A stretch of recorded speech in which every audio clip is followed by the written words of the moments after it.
tout le monde. Il est 6 heures et je suis réveillée depuis 3h30. Donc j'ai somnolé dans mon lit pendant tout ce temps. Et c'était très intéressant parce que j'ai eu énormément de prise de conscience. J'ai vraiment, du coup, je me réveille, enfin je me lève avec une pêche d'enfer parce que j'ai, c'est comme si j'avais compris plein de choses en fait, dans la manière dont j'aborde certains événements. Je pensais à ma maman qui est quelqu'un de très négatif et je me suis dit que je l'abordais pas, ou en tout cas j'appréhendais pas notre relation de la bonne manière. Euh, J'ai pensé à plein de choses existentielles sur la façon dont on peut se comporter face à certaines situations, etc., etc. Euh, je viens de me lever, j'ai la tête qui tourne. Et puis, comme je vous l'ai déjà dit, en fait, c'est assez difficile d'arriver à euh, penser ou réfléchir ou à mettre les pensées avec les paroles dans le même temps. Je pense que c'est l'effet du jeûne aussi. On est un petit peu dans un brouillard. Mais j'ai l'impression que c'est un brouillard salvateur. Et d'ailleurs, c'est assez rigolo parce que Lisa, la maîtresse des lieux, hier, lorsqu'elle nous a fait le cours sur la reprise alimentaire et les macrobiotiques, bref, les biotiques, là, euh, elle nous a dit qu'il y avait un moment dans le jeûne. D'ailleurs, il y a des gens qui, euh, qui connaissent ça. Moi, je ne savais pas que c'était possible. Il y a un moment dans le jeûne où on a une espèce de clarté d'esprit, comme une illumination, si vous voulez. Un petit peu comme on peut avoir lorsqu'on pratique le yoga et que d'un coup, pas le yoga, la méditation, et que d'un coup on a une prise de conscience. Mais je pense que c'est sans l'avoir cherché finalement, parce qu'il y a certains pensionnaires qui disent vraiment j'attends ce moment, etc. Ils disaient qu'il y en a qui étaient déçus parce que bah, du coup ils vivaient pas ce moment-là, ou ils n'avaient pas le sentiment de le vivre, parce que c'est une chose différente après de conscientiser les choses. Peut-être qu'on vit aussi, on vit souvent d'ailleurs les choses inconsciemment et on ne les conscientise pas forcément. En tout cas, j'ai eu cette clarté. Je vais essayer de pouvoir restituer tout ça déjà pour moi-même. Je sais pas, je pense que je vais tout de suite prendre mon bullet journal et écrire tout ce que je peux écrire dès maintenant, parce que je sais que c'est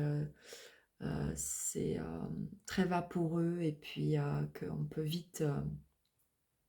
enfin, que ça se dissipe très vite tout ça, malheureusement, quand on a des prises de conscience. C'est un petit peu comme quand on fait des stages de développement personnel. C'est un terme que je j'aime pas trop parce que, bon, bref, peu importe. Pendant une semaine, 15 jours, on va être boosté à fond, on va avoir un coach qui va nous élever, puis on va dire, mais oui, c'est ça que je dois faire, etc. Et puis on revient dans le train-train quotidien, dans la vie quotidienne, et puis là, tout retombe. Et donc il y a des moyens pour pouvoir garder ça pérenne. Alors c'est jamais linéaire, hein, on est comme ça, et ça fait partie de la vie, et c'est comme ça et on doit l'accepter. Mais on peut parvenir, en tout cas, il me semble que j'y suis parvenue, à être le plus souvent possible en haut de la vague.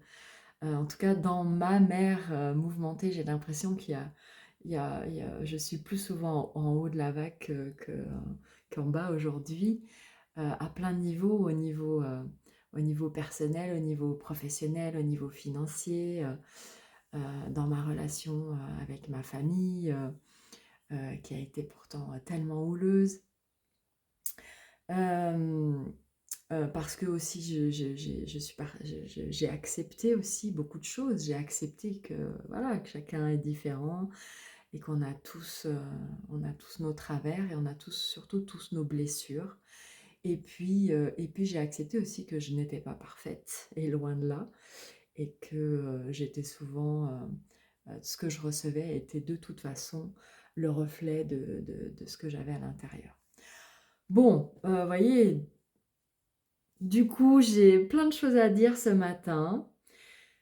Je souhaite à tout le monde de pouvoir vivre. Alors, je vous invite pas à tous faire un jeûne d'1 semaine pour pouvoir le vivre, mais en tout cas, ouais, je souhaite à tout le monde de pouvoir vivre ce moment, ces 3 heures que j'ai passées dans mon lit, à moitié endormie, mais à moitié réveillée aussi, à prendre conscience de plein de choses. Donc maintenant, café, journal et puis on continue la journée. On se retrouve un peu plus tard. Ciao, ciao.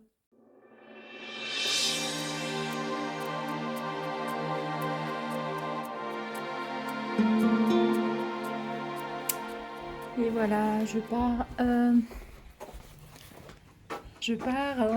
notre cours de cuisine. Je suis un peu à la bourre, mais bon, c'est pas grave. On a tout le temps. Et je sais pas, aujourd'hui, je trouve que les montagnes, elles sont juste magnifiques, quoi. C'est vraiment très très beau.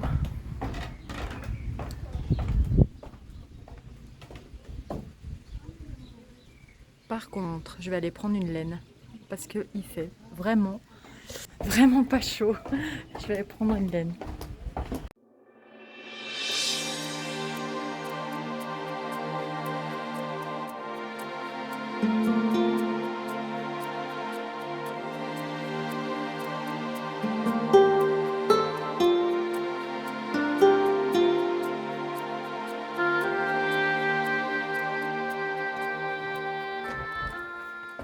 Je sors maintenant de notre petit atelier, enfin cours de cuisine. On n'a pas cuisiné nous. On a pu manger quelques pois chiches. Les recettes étaient à base de pois chiches.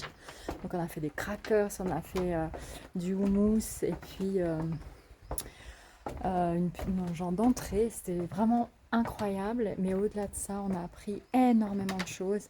J'essaierai de vous restituer tout ça au mieux dès que j'aurai un petit moment. Je vais arriver à mon massage du jour, du coup. Donc, je suis un petit peu à la bourre. Enfin non, je suis juste, mais voilà, du coup j'enchaîne. Je vous dis à tout à l'heure. Et voilà, voilà. Ce soir, on va manger. Trop contente. À 18h, c'est la croque. J'attends dehors, hein. Ah ok, super. On était en train de se dire que... Je ferme la porte? Oui. On était en train de se dire que ce soir, on mange. Waouh. C'est C'est le fait. plus beau jour du jeûne. C'est clair. Merci beaucoup. Je vous en prie. Je vais fermer. Merci.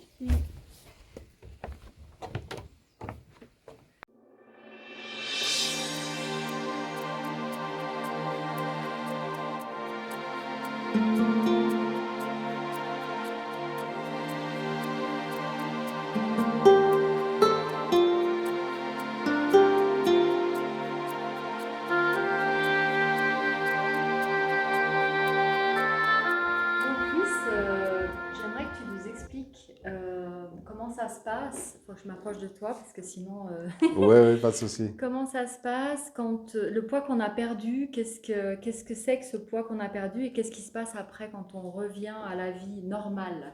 Ok. entre guillemets. Alors, au début, on perd beaucoup de poids parce qu'on perd beaucoup d'eau.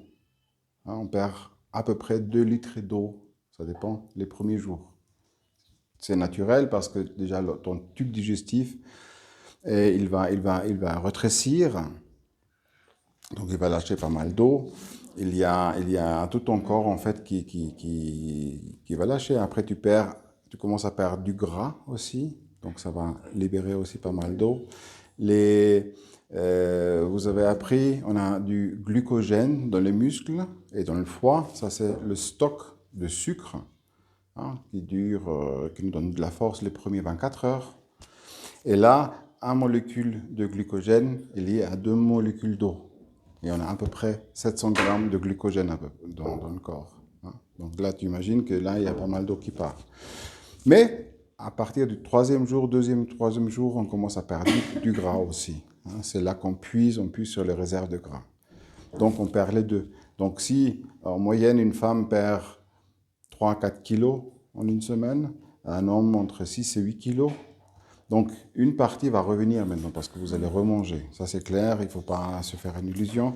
Le jeûne n'est pas vraiment une bonne idée si tu veux perdre du poids. Tu vas le perdre, mais après avec ce que vous avez appris cette semaine, hein, si tu ajustes un tout petit peu les choses dans ta cuisine, tu peux même continuer à perdre du poids. D'accord.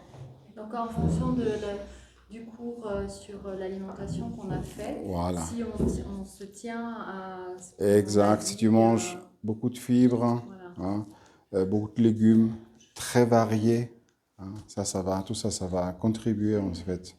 En diminuant peut-être les sucres, je ne dis pas d'arrêter les sucres ou tout ce qui est farine blanche, pâtes, etc. Mais diminuer, augmenter les légumes et les fruits et augmenter aussi les bons gras tels que l'avocat, tels que l'huile d'olive, etc., etc. Là, forcément. Et puis, faut bouger aussi. Ouais, faire de l'exercice, faire de l'activité. L'activité, ouais. Super, bah, je te remercie beaucoup pour ces précisions. Ok. Et puis à la prochaine. Merci. Ça y est, la semaine s'achève. Encore une nuit ici et puis demain matin, nous allons prendre un petit déjeuner frugal. Vous voyez en photo ici les plats qu'on nous a servis. C'était très simple. On avait 3 petites entrées, un plat principal et un dessert. J'ai découvert le tahiné d'ailleurs, je ne savais même pas que ça existait. Donc c'est un genre de beurre de sésame en fait. C'est extraordinairement bon. Et donc demain matin, 9 heures, petit déjeuner et ensuite départ. Je vous avoue que ben, déjà, je suis contente de moi, même si j'ai fait une petite entorse mercredi. Mais je suis contente d'être allée au bout de cette aventure parce que ça me faisait un peu peur au départ. Ce que j'en retire, c'est vraiment ouais, la rencontre avec soi-même. Je crois que c'est vraiment ça. Et puis, j'ai adoré cette clarté d'esprit que j'ai eue aujourd'hui depuis 3h30 du matin. Bon, qui s'est un petit peu estompée en fin d'après-midi parce que là, je suis vraiment fatiguée. Et puis, bah, ce que j'ai aimé, c'est d'aller, ouais, de le faire déjà, de savoir que je suis capable de faire un jeûne. Bon, il y a certaines régions d'Europe où c'est ancestral et où c'est tout à fait normal de jeûner une semaine. Mais c'est vrai que quand ça n'est pas dans les habitudes sociales, tout de suite, ça rend les choses un peu plus difficiles à aborder. Pas plus difficiles à faire, mais plus difficiles à aborder. Donc, de facto, ben, plus difficile à faire. J'ai adoré le cadre, j'ai adoré la richesse, véritablement la richesse de ce qui était proposé en termes d'activité, en termes de cours, etc. Euh, et puis voilà, à refaire. Et puis, en tout cas, en attendant, je vous dis à demain. Bonne nuit.